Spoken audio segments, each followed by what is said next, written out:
नमस्कार दोस्तों, पिछले कुछ दिनों से पाकिस्तान अधिकृत कश्मीर यानी पीओके में भारी मात्रा में विरोध प्रदर्शन देखने को मिल रहा है। इस बार का प्रदर्शन जो है पहले के मुकाबले काफ़ी अलग है। यहाँ हजारों की संख्या में लोग सड़क पर उतरकर पिछले 70 सालों का जवाब मांग रहे हैं। वे पूछ रहे हैं कि इस्लामाबाद से हुकूमत कर रही पाकिस्तान की सरकार उनके लिए क्या किया है। सबसे पहले पीओके के बारे में जान लेते हैं कि यह इलाका जिसमें मुजफ्फराबाद, पूंछ और कोटली जैसे क्षेत्र शामिल है, पाकिस्तान इसे आज़ाद कश्मीर कहता है। यह हमेशा से एक राजनीतिक रूप से संवेदनशील क्षेत्र रहा है। पाकिस्तान यह दिखाने की कोशिश करता है कि इस इलाके में उसका सेल्फ गवर्न है, लेकिन हकीकत यह है कि लगभग हर राजनीतिक, सुरक्षा और आर्थिक फैसला इस्लामाबाद और पाकिस्तान सेना द्वारा कंट्रोल किया जाता है। दशकों से स्थानीय शिकायतों के अनसुना किया जा रहा है और लोगों में विश्वास जो है उसकी कमी देखी जा रही है। उनके अधिकारों का हनन किया जा रहा है, जिससे लोग गुस्सा होकर उनका नतीजा यह है कि 2024 में हाल ही वर्षों में सबसे बड़े सरकार विरोधी आंदोलनों में से एक देखने को मिला है, जो सीधे प्रधानमंत्री शहबाज शरीफ के खिलाफ है। यह प्रदर्शन अवामी एक्शन कमेटी यानी एएसी के नेतृत्व में हो रहा है, जो नागरिक समाज समूहों तथा स्थानीय नेताओं का एक गठबंधन है। प्रदर्शनकारियों ने बाजार को बंद करने और चक्का जाम करने जैसे राजनीतिक रणनीतियां अपना रही हैं, जिससे आधिकारिक गतिविधियां ठप हो जाएं। मुजफ्फराबाद, मीरपुर, कोटली और रावलकोट समेत पीओके के लगभग हर इलाका में रैली और धरने दिए गए हैं। जब पुलिस और अर्धसैनिक बल के मार्च को रोकने की कोशिश की तो उन्होंने प्रदर्शनकारियों पर गोली चला दी, जिसमें कम से कम 2 लोगों की मौत हो गई और कई घायल हो गए। स्थिति इतनी बिगड़ गई है कि इस्लामाबाद से हजारों अतिरिक्त पुलिस और अर्धसैनिक बलों को बुलाना पड़ा।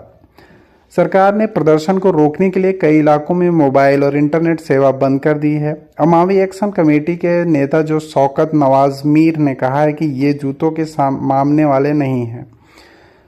इन्होंने साफ किया कि उनका अभियान किसी संस्था के खिलाफ नहीं है, बल्कि वे अपने मौलिक अधिकारों की मांग कर रहे हैं, जिन्होंने पिछले 70 सालों ने उनको नहीं मिला है।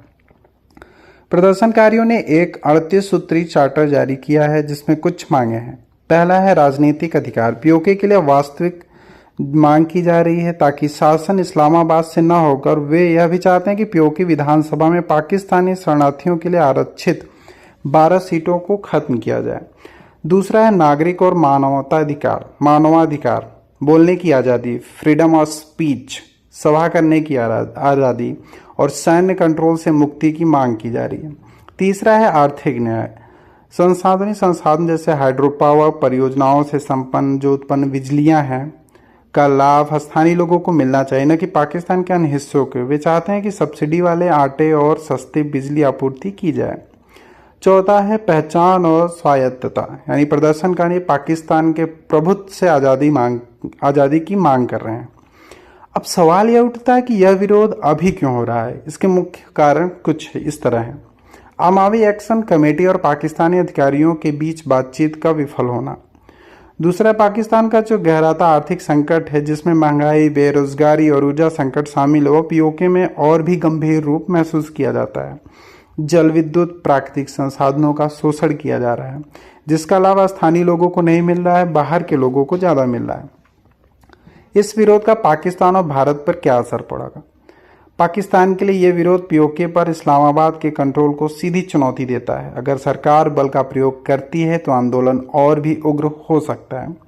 वहीं पे भारत के लिए हमेशा कहना है कि पीओके जम्मू कश्मीर का अभिन्न अंग है। यह विरोध भारत की कूटनीतियां स्थिति को मजबूत करता है, क्योंकि यह दिखाता है कि पाकिस्तान अपने कब्जे वाले क्षेत्र को ठीक से संभाल नहीं पा रहा है। यह हालिया विरोध प्रदर्शन इसलिए भी महत्वपूर्ण है क्योंकि पहले के विरोध ज़्यादातर बिजली बिल या खाद्य पदार्थों की कमी के मुद्दे पर होते थे, लेकिन इस बार क्या हो रहा है कि सीधे इस्लामाबाद की राजनीतिक वैधता को चुनौती दी जा रही है। आगे क्या हो सकता है? संभव है कि सरकार प्रदर्शनकारियों से बात करे या फिर दमन का रास्ता अपनाएगा, जिससे मामला और भी बिगड़ सकता है। बताया जा रहा है कि सरकार के कड़े एक्शन के बाद फिलहाल प्रदर्शन थम गया है, लेकिन 15 अक्टूबर से फिर बड़े पैमाने पर विरोध शुरू करने का ऐलान किया गया है। देखिए आगे